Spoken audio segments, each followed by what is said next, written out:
When it comes to cartilage, there are 3 different types found in your body, and the first type is called hyaline cartilage, and we can see a real easy example of it right here. You're looking at the trachea, and you can see these cartilaginous rings and with connective tissue in between them, but this cartilage is going to help to keep your airway open so you can breathe.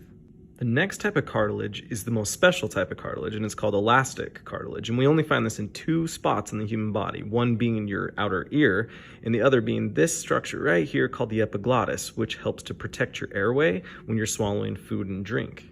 The last type of cartilage is called fibrocartilage, and we can see an example of it right here in this intervertebral disc. And this is going to allow for shock absorption, so these 2 bones don't just slam into it. This area of the brain is called the anterior cingulate cortex, and you can just think of it as the empathy center of the brain, or what allows you to understand what another person is experiencing because you yourself have experienced it.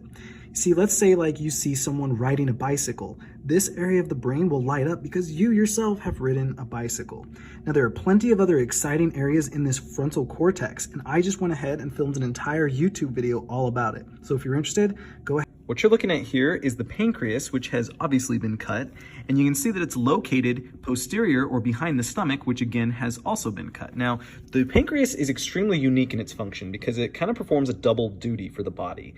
It both secretes enzymes, which are essential for the proper digestion and absorption of nutrients, and also secretes hormones directly into the bloodstream. And those hormones are insulin and glucagon, which are going to lower and raise your blood sugar levels. If you took all of the organs and tissues out of this space right here, you would be left with something very similar to down here, which is a gigantic hollow space that we call This structure right here is called the hard palate, and it separates your nasal cavity from your oral cavity, and also plays a huge role together with this over here called the medulla oblongata with brain freezes. In fact, we just filmed an entire YouTube video devoted to brain freezes. You should go check it out.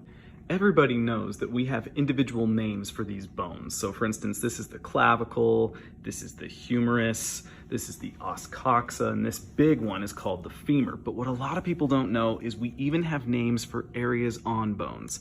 This right here is called the greater trochanter. And then this little one behind it is called the lesser trochanter. This rounded portion is the head of the femur, and then this is the neck. These are what are called bony landmarks. And these show us where muscles attach to the bone as well as where the bones articulate with one another inside of a joint. When you hiccup, the sound comes from these vocal cords. You see, the muscle, the diaphragm, which is all the way down by the liver, it contracts during a hiccup in a spasm, and that forces air to enter your mouth, go through your throat, but as it gets right down to this larynx area, your vocal cords slam shut. And then what happens is the air runs into it, it produces that typical. The pelvic girdle is the combination of your left os coxa and your right os coxa together. You see, girdle just means belt, so you can kind of picture this belt of bone just connecting one side of the sacrum to the other side of the sacrum. But os coxa, while it sounds fancy, literally just means hip bone. But yeah, that's what your pelvic. Have you ever wondered what's on the other side of the umbilicus or your belly button or your navel? I mean, we all know that there was an umbilical cord that would then connect to the placenta, and that would be inside of mom's uterus. So if we go ahead and turn this over, what we see is nothing. It's just connective tissue. You see, there used to be blood vessels, the umbilical arteries and the umbilical vein. And what would happen is that vein would take newly oxygenated blood and nutrient-rich blood and deliver it to the growing fetal body. But there's waste products. So then the carbon dioxide and waste products would then travel through the arteries, go through this umbilicus, out the umbilical cord to the placenta, and mom's body would then get rid of it. But as soon as you're born, what happens is those blood vessels detach, and they essentially become different tissues, and you're left with what's essentially. The real name for the hand is the manus, but manus just is Latin for hand, so you can still call it hand, it really doesn't matter. But there are 3 different subregions to your hand that you may not realize. So these 8 bones here, those are your wrist bones, yes, but we really call this area the carpus, which again just means wrist. Then these 5 bones here, which are just deep to your palm, these are the metacarpals, which just means beyond the carpus or the wrist. And then we have the digits, or sometimes people say phalanges. They're just your fingers.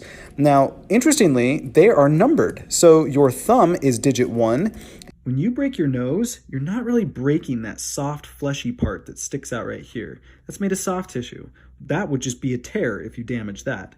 In reality, if you break your nose, you are breaking one of these bones up. Spondylolisthesis is when a vertebra slides forward in relation to another vertebra.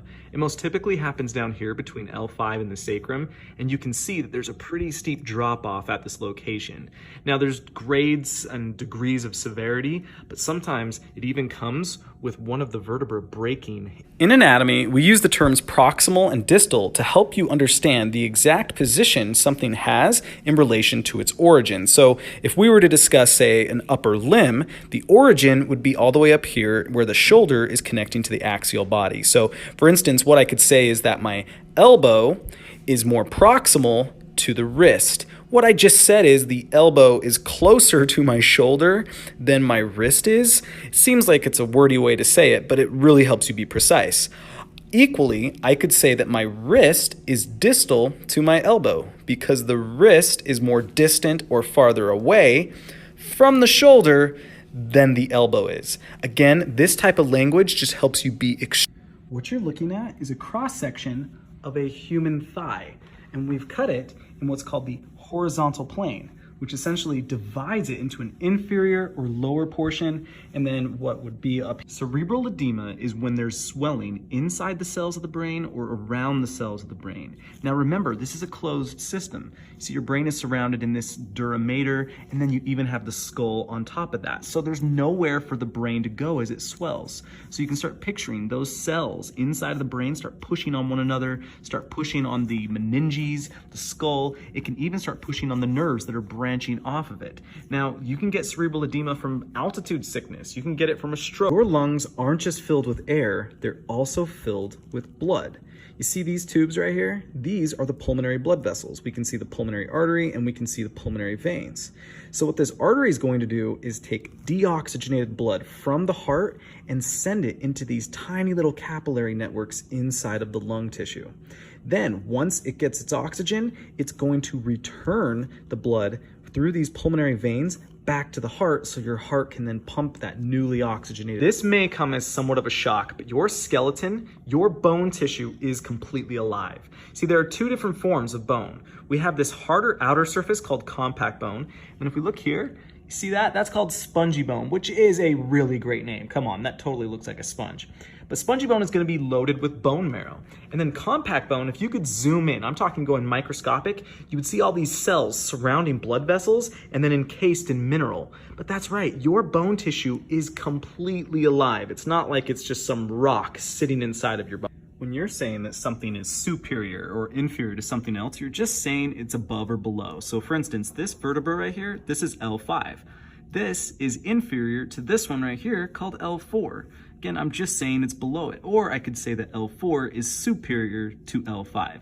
You can do this with so many different structures in the body. Look, let's go down here. We could say that the bladder is inferior to the uterus, or we could say that the uterus is superior to the... An epidural hematoma is when you're bleeding between the skull and this tissue right here called the dura mater, which is a bunch of connective tissue that surrounds your brain.